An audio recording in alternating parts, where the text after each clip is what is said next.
Well, hello again. I'm Ryan Sesney, the director of the gaming track for Jordan Con. And if my guest would be so kind as to introduce himself.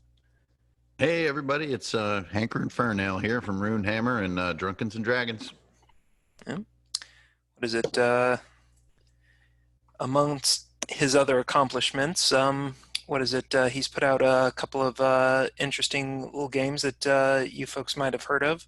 ICRPG as well as 5e hardcore mode more recently. Mm-hmm. What is it? And uh, just kind of to break the ice, how did you get into gaming in the first place, as Oh far as the man, production end? as far as making them, I guess it was sort of after, like a lot of people, after I don't know, maybe 3-4 years of sort of screwing around with Rifts and TMNT and a lot of the different Palladium stuff from back in the late '80s and early '90s. We with our high school brains figured that we began to know everything and understand all, and so we're like, well, we can make an RPG better than any of these guys. Like, let's just do it. And so we started like doing, I think, what a lot of people do, which is like our play sessions were also our RPG making sessions. So we would like play for 2 hours and like be, like drinking orange juice and eating popcorn or something weird like that. So it was always a weird food combo. And then like for the second half, we would kind of lean back from the game a little bit and begin arguing about what had worked. And I think really one of the first things we truly did where we were like, oh man, and like had that feeling that is sort of the creator feeling rather than just the player, is that we took an old, like a Battletech mech sheet. Remember how they had those cool little bubbles that you would fill in for like the heat buildup?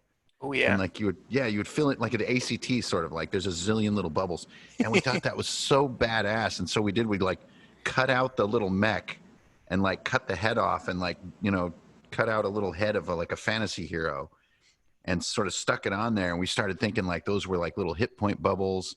And we did like a sort of a body location hit thing. And we were kind of playing GURPS basically. But at that moment, I think that was the first time I felt that feeling of being like, this is so much cooler than just what I was sort of bought in the store, and had that kind of bell go off of just like, I kind of want to get into this further. So I would say not as a player that wasn't beginning, but as a creator, I think that was one of the very first times I felt that magic feeling of like, oh my God, I got to tell people about this. Oh no, and I love that you hit on that. What is it? That whole experience that I think most game masters have of, well, if I just change the rules like this, and then I do that, and then I do that, and oh crap, I just reverse engineered. What is it? Savage Worlds or something. Oh, right. Yeah. Yeah. You always swirl into the same potholes that other Yeah. people have swirled into. And you're like, I'm a genius. And then 2 weeks later, somebody's like, oh, you're playing Savage Worlds too? That's cool. Yeah. What? What are you talking about? This is called Dinotopia, the RPG. And they're like, oh, I love Dinotopia. And you're like, what? That exists too? Crap. Unfortunately. uh, um, what is it? Well, obviously you're very excited and passionate about the creative aspects of this. What would you say, like, kind of, uh, I don't know, inspires that process more? Do you start with like an art style or like a mechanic or just a Mm, setting? that's a good question. I mean, probably the most heated parts when I'm really like going fast, so to speak, like it's just sort of flowing, is when I'm really just doing what so many game masters do, which is I'm just cramming to like wow my players. And since we role play basically continuously between sessions via Discord, it always comes down to a matter of a few hours between the end of what was decided as they're playing in text, and then the sort of the start of the quote unquote session, which is almost seamless. But that couple hours is, to me, has always been the center point of all of this stuff, of all the craziness, and it always sort of reminds me of what it is that drives me to keep going or to keep doing it, which is, and everybody who has, run a game, especially when you feel like you're hitting a home run, everyone who's done it has done a little bit of sort of art of some form, like whether it's map making or Hmm. even just drawing little stick men or making a miniature or collecting art off the internet and like clipping it in a certain way. You've done a little bit of that. You've done a little bit of like a layout of some kind. You've created a sheet. You have modified a sheet. You've done a handout. And then you've also done a little bit of game design. And like really quickly, you've thought about like, okay, this monster is going to blip around with teleports so that I don't just have them tanking and spanking like every other battle. And so those three little disciplines, um, when you're doing prep for a session, I think they come together in a very organic way because you're basically just panicking Hmm. and you're not like thinking what would be best. And, I'm really creative and I don't want to do what other people have already done. None of that stuff is going through your mind. You're like anything goes in those 2 hours you have or that 1 hour you have. So you're like maybe just looking up an old module that you've like played in high school or something. You're just going to rip it off really quick. You like screen grab the art of the boss monster or something, and you just like write down 2 of the stats, even though it has like 20 stats. You know what I mean? And it's just that pure like finger painting. I think to me that's like that origin point. And so then when I'm not prepping a session and I'm more just like in Zen mode of like, I want to publish something that's really meaningful and it feels really cool, I try to go back to that kind of finger painty place. So I think that's why if I'm criticized for anything in my work, I think it's like the chaos of it. Sometimes I'm not the master of consistency or so-called balance. Um, I'll have spelling errors occasionally and I don't even really, it doesn't bother me because the spirit is so exciting. I'm kind of done and I move on. So I think that finger painting feeling is to me that essence that you're asking about, that well that I always return to, the starting point. Oh, absolutely, yeah. What is it?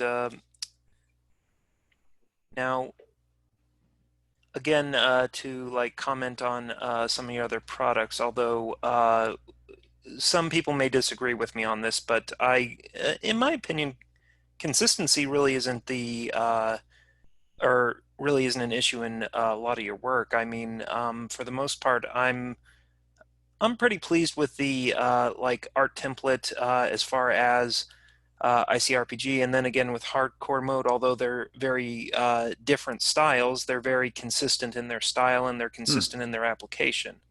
Hmm. Um, what is it? As well as the tone and quality of writing, and frankly, the ideas too. I mean, I Cool. don't. Thank you. Well, I mean, I don't get to say. I, well, secretly, one of the reasons I started doing this is so that I could thank the people that I've actually enjoyed their games with. So. Here it is. My self-serving plug for the day. Thank you very much. I've very consistently enjoyed what is it? Just about every product you put out. Come to think of it, Oh, sweet. which Well, they're is certainly a blast to make and a really a blast to play test.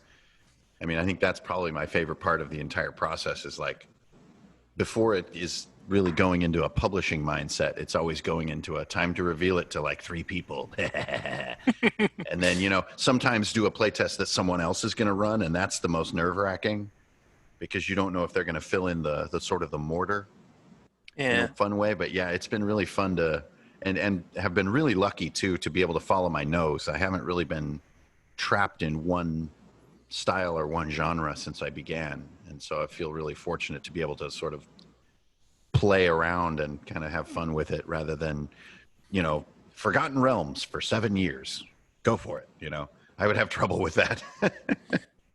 No, and what is it? There is an argument for that as far as the commercial consistency, but what is it? Yeah, I would imagine it gets very tiring. Speaking of which, you did mention genre before, and one of the eye-catching things about your product, what is it? Second edition of ICRPG, for instance, comes with a couple different flavors of settings. Yeah. What is it? And a couple different types of encounters and styles of play that are very much included. It's a very, very dense little product. Uh, what is it? And this is something that really impressed me when I read it the first time because comparing apples to apples, other generic systems like, say, Savage Worlds or GURPS, they'll let you do other genres, but I mean, they'll make you buy 12 other books in order to, you know, you want to do Cthulhian horror? That's cool. Buy these two books, you know?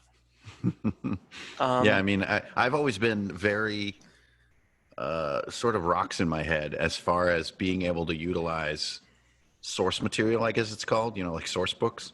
I mhm. just feel like I have rocks in my head. I hear about people doing this and like using various books and having this sort of library in their mind and stuff. I just can't. I don't know if I'm an airhead or what, but I like to have one little compact little tidbit, and it may not cover everything, but it covers enough of a little tidbit to just get me churning.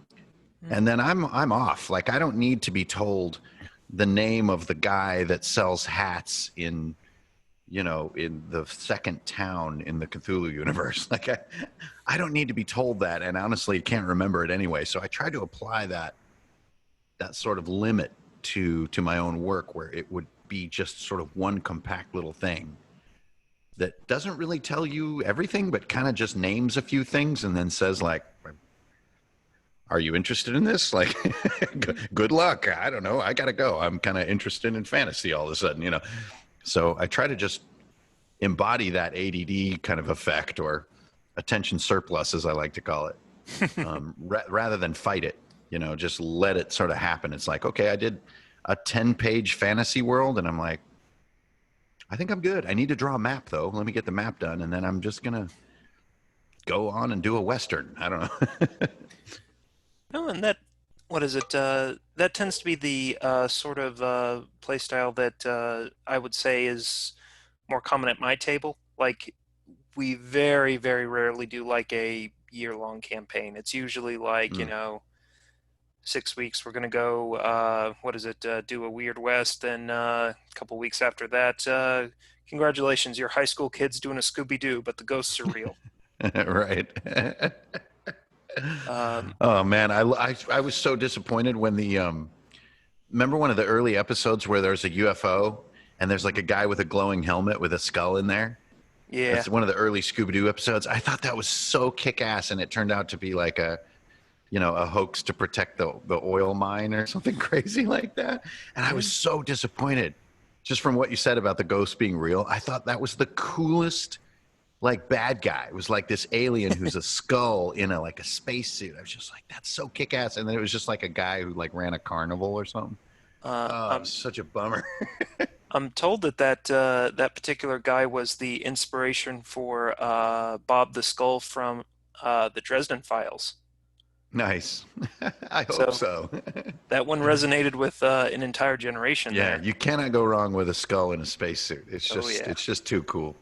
oh yeah. What is it? Uh, what is it? As far as your particular games go, you do have a lot of like very interesting mechanics. One of my favorites is timers, particularly. Yeah. Um, what is it? And if anybody who's watching this hasn't tried it out, I highly recommend it. It adds a lot of tension into play, especially for action sequences. Um, what is it? As far as that goes, where do you think the sweet spot for a timer is for you and with Hmm. the groups that you've seen play tested? Yeah. Well, I think it's easy to accidentally do the extreme version, which is like never to really use it Hmm. and to always be organic and let the play drive what's going to happen. That would be one version, and then the other extreme would be to always use it. Like the minute that one timer runs out, another one appears, which is kind of feels like this water slide world where you're just like constantly. And I think especially in the campaign that I'm running right now, we do a bit of an in between, and what we do is kind of like how could I describe it? It's basically like when the music changes, that's when usually a timer will pop up. Now, the music is a bit of a metaphor here, but everybody knows in a game session when there's a bit of planning and maybe like one of your players is like making dick jokes or something, and another guy's like getting a beer, and it's kind of got a like this loose kind of not really that serious feeling, and it's kind of jocular, so to speak. And then there's a moment where somebody says, you know what, I'm gonna give my amulet to the Warforged priest so that he's loyal to the jungle people from now on. Like, everybody shut up. I'm saying something right now. And there's a moment there. And then this player, professes their piece. And at the end of that piece, I feel like it's inevitable that if this were a show, either the music would change or we'd have like a commercial, like it's a Hmm. cut. And I think at that moment of a cut is a great moment to then take it back as the GM and say blah blah blah, and this blah blah blah is embodied by this countdown. So the classic one is like you hear something coming. That's like the easiest timer to run of them all. Like, no matter where you are or what you're doing, they can either see or hear or sense something approaching, and it's going to be here in D4 rounds. Hmm. So what are you guys going to do with this tiny amount of preparation time that you have? That's like the most classic one. Um, so it's like sort of a cheesy classic one is like like generals on the bridge of a sort of a starship, and they're like arguing about the rebellion, right? There's a moment during that argument that there's a little like red light that blips like on somebody's little console, and when that little red light blips, that timer is rolled, and that's sort of the rebellion approaching, right? The fighters are all incoming, and there's a million different versions of it. And I think the sweet spot that you mentioned, what is it? I think it's knowing when it organically just arrives, like knowing that there's that little clue, there's that little thing that is a timer, like that gives me an excuse to put a time constraint on what's happening. And then I think the better you get at it, you and your players both have a ton of suspense around the results of that roll, which I think is one of the reasons it's so fun. I mean, it does drive the action, and that's cool.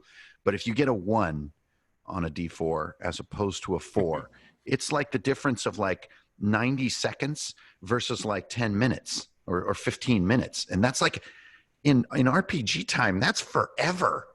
Like, even in TV show time, that's forever. I mean, imagine the amount of stuff that happens in a Dexter episode in 15 minutes rather than in a minute and a half. Like, it's kind of crazy to think about. And that's what I think is so interesting about that role, is that for both the game master and the players, that suspense is tangible. Because if you're the game master and the rebellion is approaching and your players are the empire and you get the 1, it's just like what happens in the movies. Like the the empire is just bumbling about, they're totally unprepared, and here's the rebellion. On the other hand, you roll that 4, it's like they get into formation, they get all the cannons are all spun up to speed, and they have this huge defense built up. And that difference is neither in the hand of the GM or in the players. And I think that's why it can be so stinking fun. And of all the little inventions that I've been contributing for the last 3 or 4 years, I think that's why that one has stuck with so many people, Hmm. is that it takes so many forms no matter what you're doing. I mean, you could be playing Texas Hold'em and use a timer as a game mod. You could be playing Sorry and put a timer on that game. You could play Monopoly and put a timer. In 4 turns, everyone's going to get $1,000. You get your stimulus check in 4 turns, or in D4 turns. And so if it's soon, that could change the next go around on the board, and so on and so on and so forth. So it has a lot of permutations. I think that's why it keeps going, and finding that sweet spot is just knowing when the time is right to use it. Oh, and it's such a great tool for keeping pace too. Like, what is it? A lot of times in these sorts of games, you're really beholden to your own internal sense of fair play. And at least me, I always kind of like second guess myself, and I'm like, is it? It's kind of rough to make them like go through and make sure that they scale the wall, swim the moat, and what is it, kill the giant in 5 rounds if I'm setting it for myself. That seems kind of rough, but if I roll a die, then there's a sense of, well, okay, the die came up. Yeah. Yeah, I That's mean, a great example of that burden is like in World of Warcraft type terms, a lot of their boss gimmicks would be based on this sort of like ignite principle.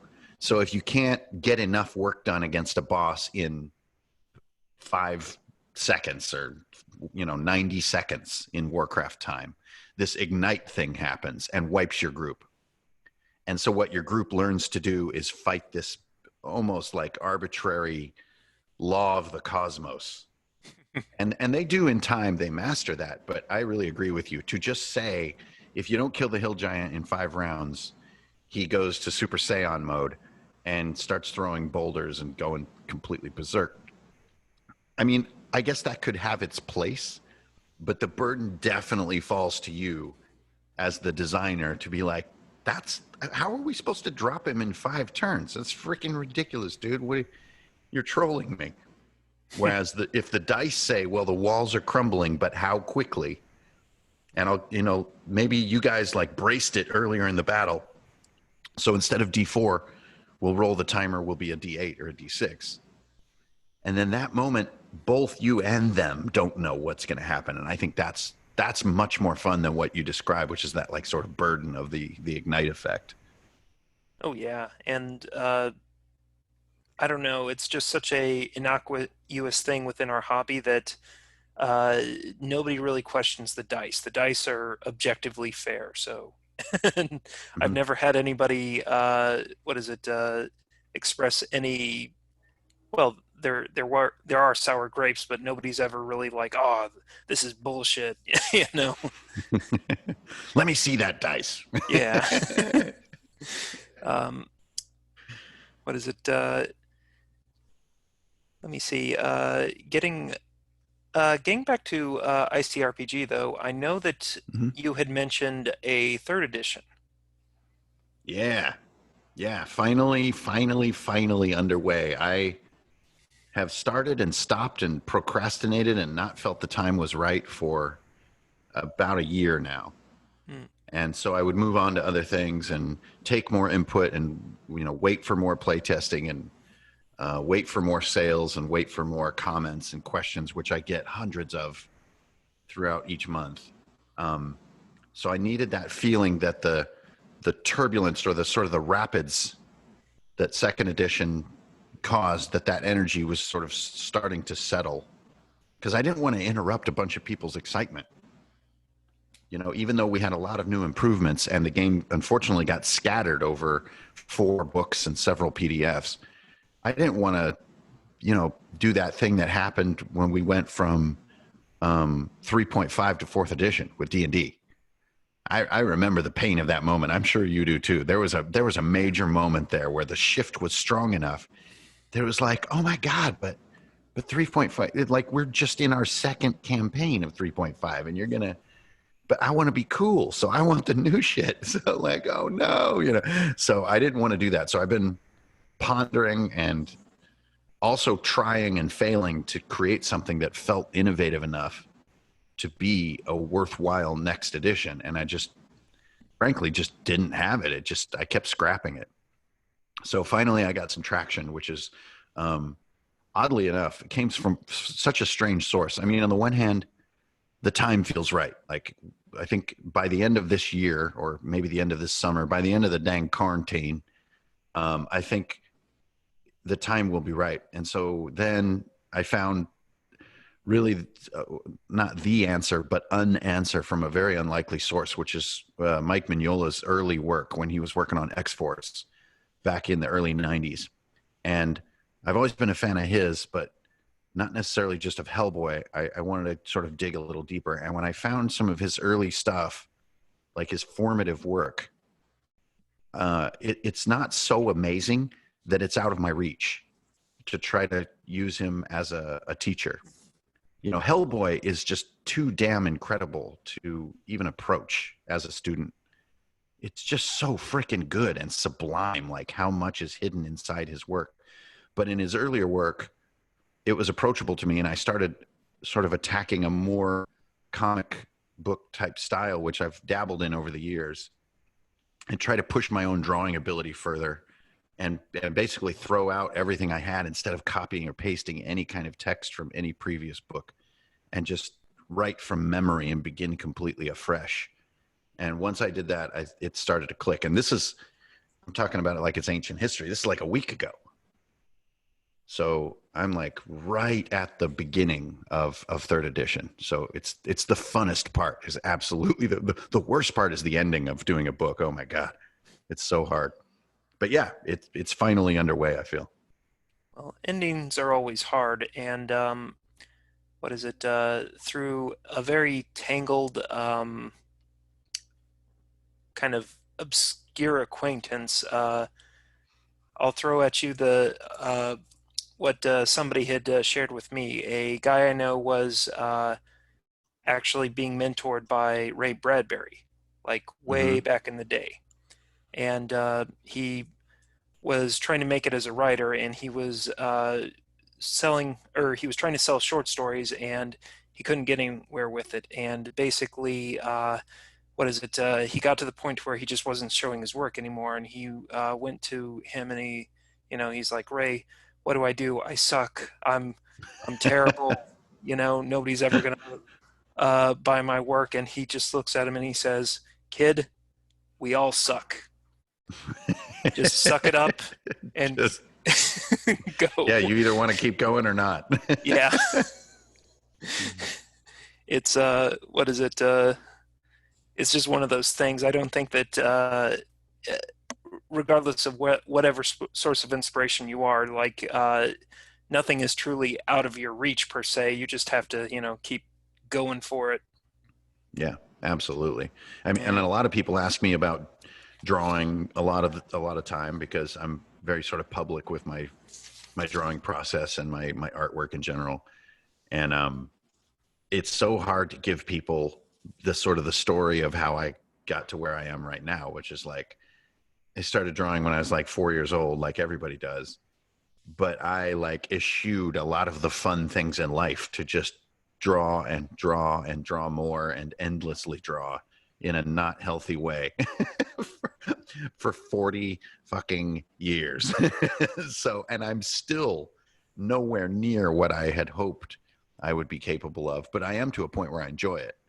Um, but it's just, I hear about talent. It sounds really cool. I feel like I am much more just a bumbler by practice.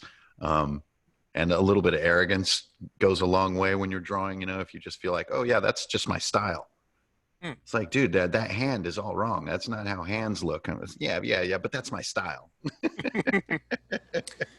And you're thinking to yourself, I have no idea how to draw hands at all.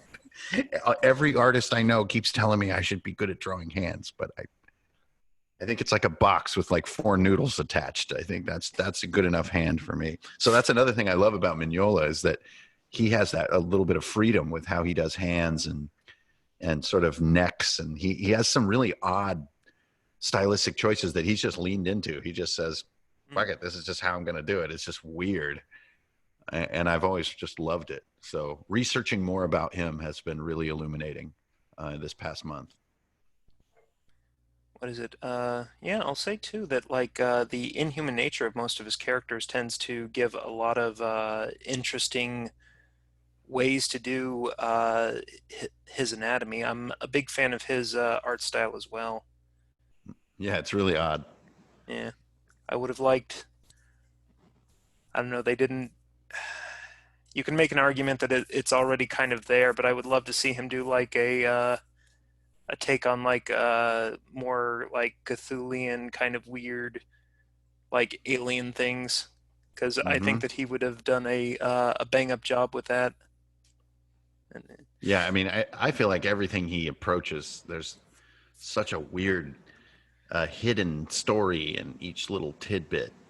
So if he's doing like even like a Christian sort of backdrop, which is so hard to not just make it into like trite dribble, he has this strange like thing that makes it interesting again, like a Christian graveyard or something, and it's like it's just cool again with like five lines. And you're just like, oh yeah. damn it, he's good, man. I throw down my pen and go get another beer. Yeah. What is it?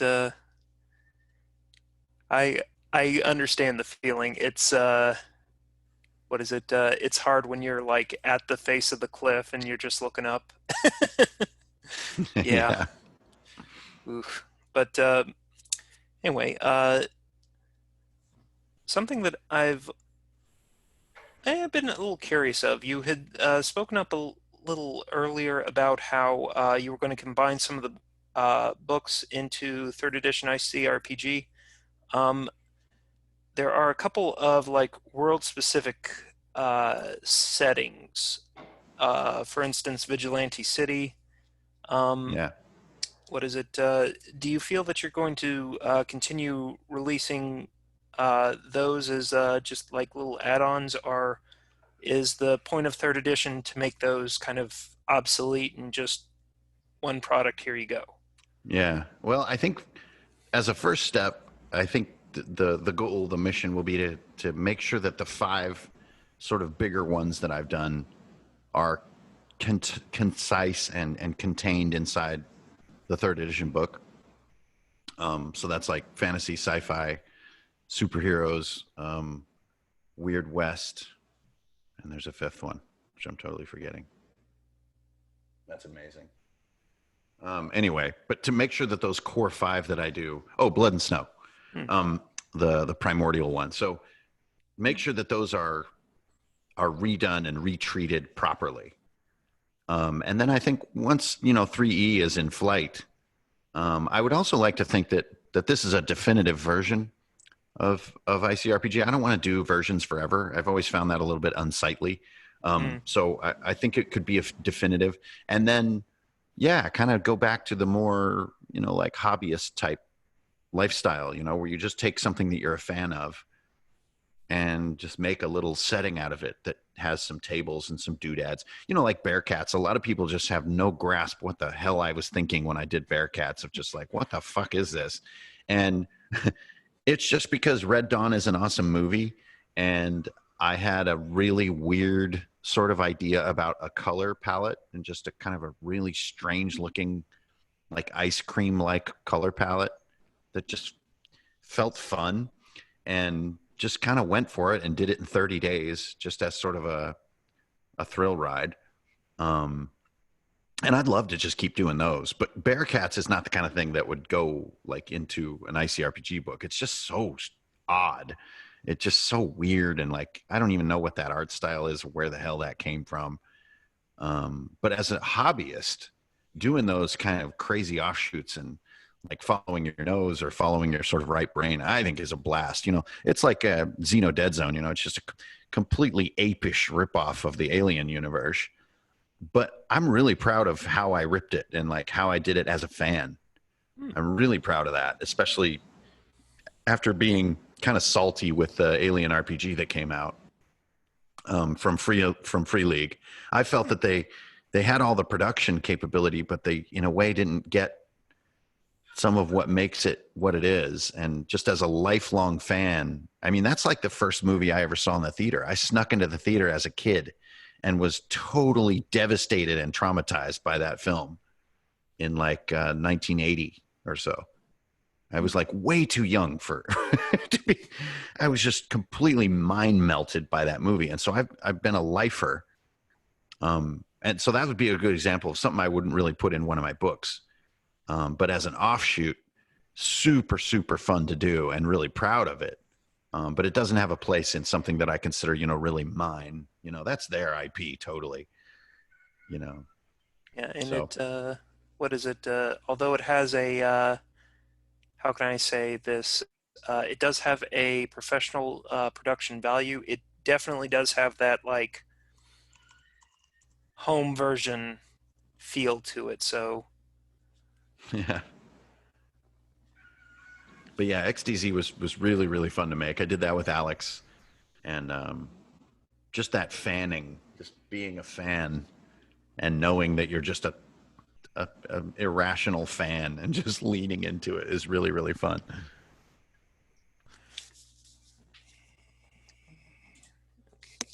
um, what is it? Now, just to shift gears a little bit, I know that ICRPG version 3 is going to be your next product out, but talking about your most recent one, 5e hard 5e hard let's try this again. 5e hardcore mode Oh has yeah. been out for quite a while, and it's doing pretty good, and it's a nice little product. What is it? You even released recently Castle of Mirrors. Yeah. So I mean, hardcore mode. There, I gotcha. I think my headphones just crackling up a little bit. So hardcore mode, yeah, was actually totally not my idea. That is Professor DM's idea, Dan DeFazio. Um, and he just did a video of like things. Why the hell isn't this in D&D? And he had like his top 6 things. You know, videos have, those are great videos. Everybody likes those. So he did his top 6 things, and one of them was like they need a hardcore mode, and he used those words. He said they need a hardcore mode that's still 5e, so it uses like advantage, disadvantage. It uses monsters out of the monster manual, uses all the player options, so players still feel cozy and comfy in their world that they know. But it needs to then crush down the game, make it harder, make it faster, make it deadlier, blah blah blah. So, anyways, when he said that, which was maybe November-ish of last year, I was thinking to myself, this dude is right. Um, and so just as I was going through my life for the next like month, I was just like stewing on it. I couldn't let go of this idea of like, that's a great idea. I really like it, but it needs to be executed really cleanly, blah, blah, blah. So I emailed him just directly and I said, dude, I'm doing this thing. You made it up. I put you in the credits, but are you cool? And he's just like, oh, word up. It's all good. So, there's a groovy relationship there. And then actually did that whole book and then played a little bit into it all in the span of a couple weeks. And then just after a little bit of play, I just knew. I was just like, oh yeah, this is great. Because a lot of it wasn't new either. It's things that have been employed for a long time. So yeah, it just came together really, really smoothly. Whereas Castle of Mirrors was a lot harder to make. Just one second. Sure. Are they doing So yeah, that's how that all came about. And then Castle of Mirrors was just sort of wanted to follow up on it and just wanted to do a vampire castle. Yes, which it's a nice little setting. What is it? I don't know. I'm kind of torn because I know that third edition ICRPG is coming out, but I would also like to see more 5e hardcore mode, like settings and modules. But I mean, they're fun to make, that's for sure, and that's what we're playing in my group right now. My group is not playing ICRPG at the moment, so yeah. I'm neck deep in playing hardcore mode, and they're also coming into level 6. So we're deep into it as just how we play now. Mm. And it's just as a 5e player, it's very easy to accept. It's not like a jarring, crazy hack. It's really just a couple key things. Decisive death is a big one, lower hit points, and harder monsters. Really, that's most of it. I mean, it really isn't that controversial. I think really the core of hardcore mode that I think is my favorite innovation in it is using the challenge rating of monsters in your books to make your stats. Um, that has proven to last throughout the levels that we've been playing. That has not fallen apart as a bad idea. That really is lasting. And the hardest monster we've done is a CR11. And just using those numbers being ripped right out of the monster manual as they are created a good outcome. So I'm really happy with that idea, which again, it's kind of Professor DM. Again, he said like challenge rating needs to be meaningful. Mm. And he didn't offer the math on it. But in my brain, I was just like, oh man, all you need is basically like a 10 base math and just chuck it on there. And oh crap. And that for me, that's been a huge, huge revolution in how I, get monsters to the table as they're written in the book, which I think for all game masters is always a challenge. Oh, sure, No, sure. yeah. What is it? How can I phrase this? The math is it's the hardest, but sometimes the least consequential part to like getting a game together because essentially you're going to be like, oh, okay, they're going to fight this vampire, so I want to have like, all this stuff in here, get all these cool abilities, and then they end up like working for him, and it's like, what? Totally.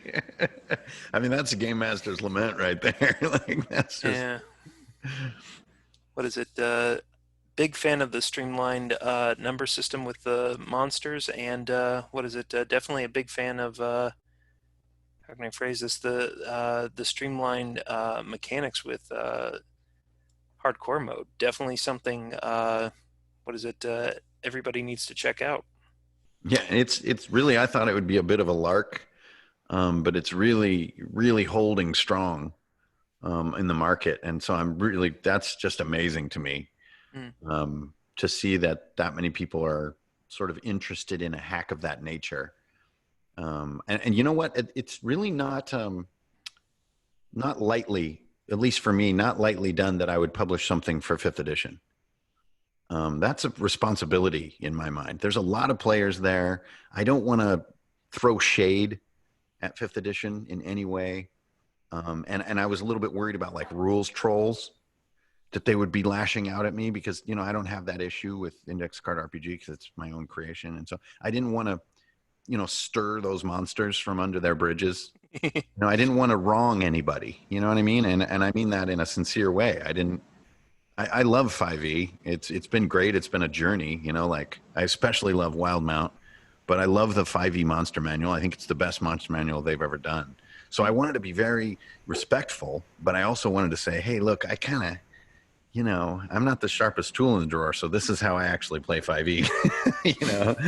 So like here it is. So I'm really fortunate and really happy that it turned out sticky. Hmm. Well, what is it? At least so far, and I mean, everybody that I know that has, you know, uh, actually bothered to look and play it it's been fairly, what is it, positively received. Cool. I Great. mean, I don't know if that was, like I said, I'm kind of torn between, what is it, your attentions being split between, another 5e hardcore setting or index card 3.0 or I can tell you one thing about making stuff for hardcore mode that is maybe not that visible to everyone who's maybe enjoying it or reading it. It is an intense, insane amount of work to source all that historical illustration. It is so much work. It's so much more work than just doing your own art. mm, It's insane. And it's partially because you need to get really high res quality images, but also, they have to be, like 150 or 200 years old to make sure you're not treading on any kind of rights of any kind. And even some of the oldest stuff like that, they still have some rights, like some of the super famous stuff like Albrecht Dürer and stuff like that. oh yeah. So there is a very complex landscape to navigate just to get the stuff. And just even once you have the stuff, and maybe readers appreciate this or maybe they don't. There's also a lot of work on the images themselves to get them to pop the way that they do in the document. So if you look closely, like they're all actually sort of lit, and so they all have like contrast work, and they have like these white underlays that actually sort of lift parts of them out of their dimness. But the care with which you have to treat these old images to keep them from getting grungy is so much harder than just drawing cool RPG art. And so I did set out on that journey. And then once I set out on that journey, you have to hold your ground. You can't just, there's one thing where I kind of had to scribble a little bit of a lion thing because I couldn't find one. And that piece probably stands out just a little bit. There's one thing with the vine monster where I kind of had to scribble a little bit because I just couldn't source the art. And you find yourself spending like days and days trying to get that one little piece of art from history. And so that makes me hesitate to make more hardcore mode supplements for the moment. Yeah. It's just so much work. It's just insane. It's just like staying up all night, just But running down the little things through the internet. It must be what like being like a private detective or like a CIA agent must feel like. it's just this endless like internet rabbit hole. Hmm. It's just crazy. What is it? This is one of the reasons, though, I say that my impression of your products has never been lacking in detail for exactly this. The art always seems to pop in the same way, and quite frankly, it's always very consistent quality. Cool, Again, thank you. I appreciate that. There's a lot of thought that goes into it. well, the thought is very much not in vain. What is Awesome. it? It is noticed, Awesome, thank you. and what is it? Be You kind of touched on something though that I wanted to talk about a little bit because I know that, for instance, Dungeons and Dragons is a Hasbro property.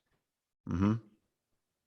There are some licensing and intellectual property rights with that you would have to deal with if you basically stayed in there for any length of time.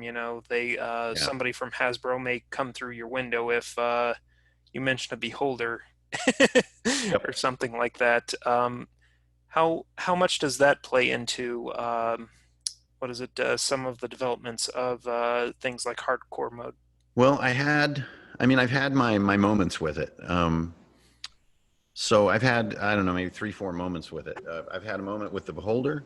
I've had a moment with the Displacer Beast. And then recently, I had a for use with 5e logo that I found on the internet that from all my research, it seemed like the one you use for doing OGL stuff. Hmm. So I used it. And then just because of people being nice to me, basically said, hey, look, I saw this guy who actually created this logo. It's private property. So the minute that happened, I just emailed him directly. And I said, hey, dude, I'm updating a new version of hardcore mode without your logo in it. And sorry about that, and he's just like, oh, no harm done. I didn't even, it's no big deal, but thanks. So, and then it's the same thing with the other stuff is like, I did have a beholder originally. And somebody said, hey, man, like you can't just say beholder. And I was just like, it's not a big deal. It's been around forever. And the same thing happened with Dungeon Master. And I didn't really look it up because I know a lot of people get lost in that legal rabbit hole Mm. of like trying to figure out the OGL and trying to figure out what's okay. And it's real buzzkill, to be honest.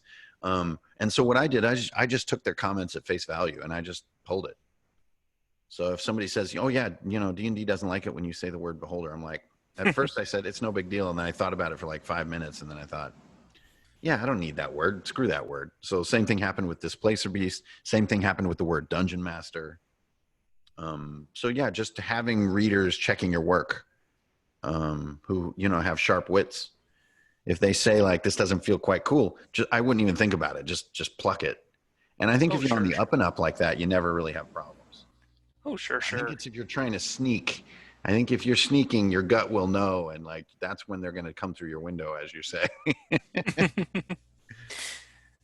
Well, what is it? How can I phrase this? A lot of I know with the open gaming license, a lot of things have kind of opened up as far as the availability for smaller creators to use. So, I just honestly, I've never seriously attempted to publish anything, so I wouldn't even know where to begin with where that line is. So, Mm, I mean, I'm just kind of curious because, as just some random schmuck, I don't feel bad about throwing a beholder in my game, right, right. even if I'm gonna put it out there on the internet, and I wouldn't even think twice about using it. But like, if it's a written work that I'm planning to sell or something like that, it's like, can I use that? Yeah, yeah. I mean, after having worked in video games for many years, um, really there's a sort of an unspoken rule with found art, like finding art on the internet and then like painting over it for concept art. Like let's say you need to come up with some armor for a game and you're the concept artist and you're given a couple hours. Hmm. I mean, yeah, you're going to go Google like cool armor and you're going to download the damn picture and you're going to cut the shoulder blades off and you're going to draw some new ones and you're going to draw new squiggles on the chest plate and like, and the rule that we always followed in that professional environment was just like, you'll know when you're doing something wrong. Like if you have even the slightest gut feeling that you're doing something wrong, you probably are. And you feel on the up and up, like, actually, no, I just kind of looked at this while I was drawing, or I just kind of took this little belt piece because I thought it was cool and I just stuck it on my thing, And so if you feel good about it, I think that's just called, the spirit of use, I think is one of the terms around that. Mm. It's respecting other people's property. And sometimes there is a blurry line between this property and that one. But I really do believe that all creators kind of know that feeling of like, I'm feeling a little dirty right now. Like I literally have mind flayers in my game, and they're like a centerpiece. Like, Well, this is the Mind Flayer RPG. Like, it's on the cover and stuff. Like, this feels a little dicey. It is dicey if it feels dicey. well, and it's kind of funny that you mentioned mind flayers, because mind flayers in and of themselves were kind of a derivative of what is it? Kind of Cthulhian horrors, and that was kind of the evolution of where that went. It's very appropriate. I think if you, in the case with at the time TSR, it was appropriate for them to put mind flayers in their game. It wasn't appropriate for them to put like Great Cthulhu in the Deep Ones. In Totally. other words, Yeah. I mean, they were just playing on their expectation of things to never really grow, right? and B, on age. They were playing on age and obscurity. Like, in the early 80s, nobody knew about Cthulhu and Lovecraft. I mean, it was super duper obscure. I would say that really the Metallica song, "The Thing That Should Not Be," was one of the first really hearty mentions of it in pop culture, anyway, besides like first edition D&D that I can remember. And I've been into it as long as I can remember. And still, it wasn't on people's minds back then. Hmm. So I think they were kind of banking on that a little bit, like feeling like they had discovered a little hidden gem, and who really cares? It's super obscure, like old horror fiction, like nobody cares. Oh, sure, sure. Yeah, What is it? They kind of made their, what is it, living, as most artists do, quite frankly, of taking kind of things that are on the edge of, the public consciousness, and kind of like repackaging it in a new way. absolutely. That's kind of, stories of our grandfathers get retold and all that. Yeah, absolutely. And I think they did a great job of it. I think their clever move too is like not just getting intellectual hold of proper nouns like He-Man, Mm. right? He-Man is an example of a proper noun that's somebody's property, but of more like, just nouns like a mind flayer. A mind flayer is not an individual mind flayer. It's not a character. It's like a thing, and they managed to get hold of that. Same with Beholder and Displacer Beast. Like, that's quite remarkable in intellectual property history, and I think they would actually have a hard time litigating. But that's all outside, spirit of respect. Oh, sure, sure, sure. So if you have that spirit of being like, that's kind of their stuff, I'm going to push myself and be original over here. That's Yeah, always a good move to make. Be that cool dude. Follow Wheaton's law, yeah. and just even if it's a big corporation, which maybe makes you grind your teeth a little bit, be nice to them too. Your karma will be better for it. You'll feel happy at the end of the day, and you'll have your own cool new monster, and like everybody wins. So I don't see it as a negative thing at all. They've worked hard to earn their IP. Oh, sure, They sure. can just absolutely rock on with their beholders, and I'll have eye beasts in my book. Well, and that's kind of the interesting thing about it. Like, I feel like creativity gets pushed forward if you are basically having to kind of stand on your own merit. So, Absolutely. I mean, it's the lazy way to kind of take from somebody else. I don't know, and just use it whole cloth, and you're probably just not going to have anything really spectacular if you're just don't have the what is it, creativity to put something else new forward, I suppose. Yeah, I mean it's kind of like I don't know. I've heard it put in the way that if you take easy paths when you're creating, then you never sort of burn your creative muscles out. You, Mm. you never really break into that other frontier where you're in sort of creative pain almost, because the next day or the next cycle, when you recover from that, you are better at stuff. It's just like, with physical exercise, you've got to push beyond your comfort zone. At first you're all fucked up and you're like, oh my god, my hips don't work. But then like 2 days later, you know what I mean, you feel like $1,000,000. and Oh and yeah. I think it's the exact same thing. So that push is a good thing for everybody. All right. And what is it? We're getting on in time, so I don't want to keep you here too much longer, but I did want to make special mention. You are currently doing a little bit of a what is it? A charity. What is it? Fundraising event. Yeah. I believe every Friday. Yeah. You want to talk about that for a little bit? I would love to. So I've been, I mean, obviously, sort of my main jam is being an RPG creator, but I've been a DJ since the '90s, just here and there. I did it professionally for a little while when it was kind of more in vogue. Just come and gone, and it's always been a part of my life, making mixtapes, collecting records, just collecting loads and loads of music and doing mixes and blah blah blah blah blah. I've been doing that for decades. So, anyways, it's just been kind of getting internety of late, and just had a sort of a random idea one night to take all the tips from the live stream and throw them at a charity, because because of obviously world events, like charities are so important right now. So I just want to do my teeny little part. So yeah, so it kind of reached a level of momentum that I kind of had to split it off. So it's called the Dungeon DJ. It's on YouTube every Friday night at 7 p.m. Eastern, and we do 3 hours of music. And you can either throw a coin into Venmo for the charity, or you can do tipping through YouTube's tipping chat. And yeah, so far we've raised money for an overflow animal shelter in Washington State. We bought them a bunch of dog food. We've raised money for a food bank called Phil Abundance here in Philly, which I think we raised enough money for like 140 meals, which is Mm, freaking awesome. that is awesome.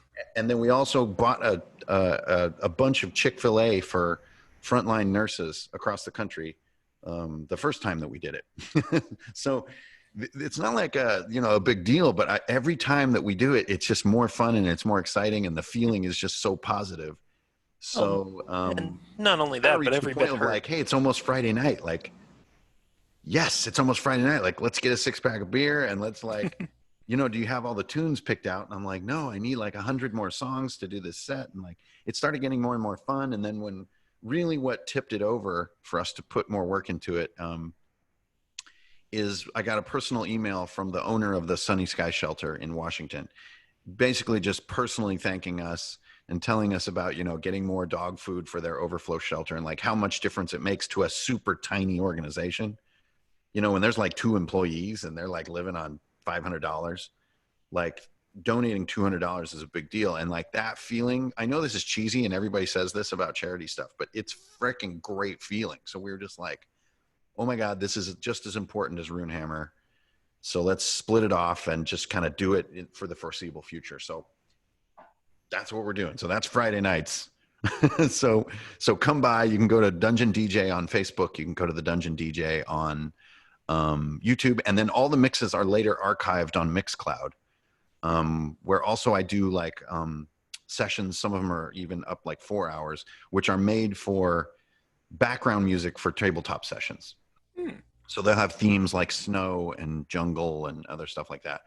So you get these really big ambient music mixes that you can use to back your tabletop sessions. So what did DJing and making RPGs have in common? Absolutely freaking nothing, but whatever, just, following my nose, and it's just been really fun. So thanks for the chance to plug it, actually. I appreciate that.